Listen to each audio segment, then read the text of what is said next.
Yeah, I went back to playing Star Fox Zero last night, and I was really surprised at just how many people were coming in excited about it. You know, how many people were in my chat talking about how much they love Star Fox Zero and how excited they were for the future of the franchise.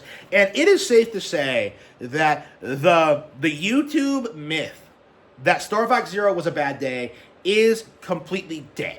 You know, it's not like Heihachi Mishima where it's just gonna come back. You know, like in Tekken 8. Like, no, it is completely dead. It's not gonna come back. The people who revolve their entire careers around hating this game, downplaying it, pretending that Nintendo mismanaged the brand, that Star Fox was a dead IP. Like, these guys are eating crow in the worst possible way. Not only is Star Fox the most popular it's been in years, people are now going back and rediscovering all the Star Fox material they missed. You know, if you're someone who's never played Star Fox before, you're going back and playing the all-time great Star Fox 64. But if you're like most people who haven't experienced all of the Star Fox material that have come out in the past decade, you know, you're going back and you're playing Star Fox 2, you're playing Star Fox 0, you're playing Starlink, okay? You are realizing that, like, wow, Nintendo has been setting up the return for Star Fox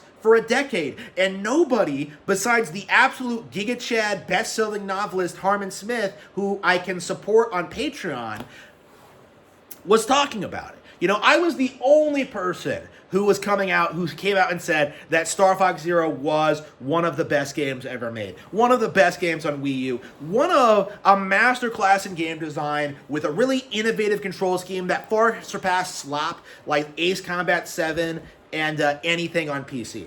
Okay, Star Fox Zero was a masterpiece, but it was so far beyond what most gamers were capable of, especially YouTubers who don't play games. Like, it was so, like, technically, like, demanding of them. Like, these guys who just kind of, like, sleepwalk their way through games while talking to people on chat.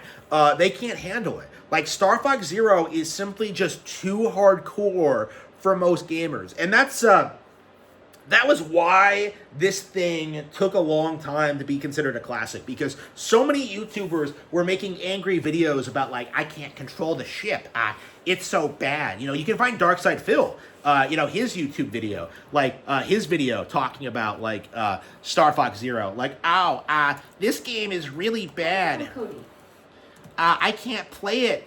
I can't play it. This game, it's too hard. Like, it is embarrassing to see how many, like, big name YouTubers tried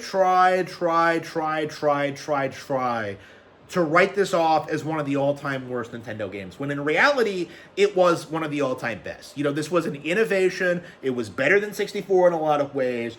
And, like, the thing that it failed to do was, like, pull in a mass audience, because it was very niche, it was very specific, it was catering to a specific audience, and, you know, those of us who played the game really loved it for what it was, but, like, it just didn't become popular, and that's fine. You know, there's nothing wrong with the game not taking off or not being popular or being niche. You know, like, you know, a lot of my favorite games ever are relatively niche. But the problem came when YouTubers came out and tried to say this game was objectively bad because they weren't skilled enough to play it. You know, that's just the reality of it. And I've been saying this for years, and it's been something that, like, I've been very vocal about, and something that, like, I just have a big issue with is just how YouTubers at the time were seen as, like, the end-all be-all when it comes to, like, the overall quality of games. Now, these days, it's a bit more commonly understood that people like Scott the Woz and, like, the completionists, like, don't actually play the games. They, like, pay people to play the games for them, and then they just kind of, like, do a general review based on, like, reviews that they find on Wikipedia. You know, like, that's very common for, like, YouTubers, and it's more commonly known and understood now. So YouTubers don't have the influence that they had, like, 10 years ago, but at the same time, like, a lot of their influence still persists. Like, a lot of these people still will cry about Star Fox Zero and will still try and write this off as, like, this, like, huge failure and this huge, like, blemish on, like, Nintendo's history and, like, what killed Star Fox. You know, and this was, like, something that people were saying, like, even when like before the movie came out, was that Star Fox was a completely dead IP and that they would never, ever, ever, ever bring it back. And it was just so out of touch and just so delusional. It was just like, again, they re-released Star Fox 2. They did the crossover with Starlink. You know, they were clearly setting up for a sequel to Zero. They were clearly setting up for Star Fox's like more mainstream like release. They were clearly like, you know, doing things with the character and the brand and the IP. But no, yeah, we're gonna brush all this under the rug and say it doesn't matter in order to continue the facade that Nintendo killed Star Fox because of Miyamoto's incompetence. You know, and it was just embarrassing. It's something that I take very, very personally. It's honestly one of the most offended I've ever been when it comes to like when it comes to like downplaying Nintendo games, because I have never seen a game that meant so much to me, that resonated with me so much, that like was so high quality, just be completely dismissed outright by so many people like who didn't even really play it. Again, Star Fox Zero in a lot of ways was it marked the end of an era, because in a lot of ways it was like kind of the last push of the traditional like game journal like spearheaded like Nintendo hate cycles, where like, you know, people were writing this game off before it released and like saying it was completely unplayable, only for like, you know, the initial wave of reviewers to like just kind of continue pushing that narrative.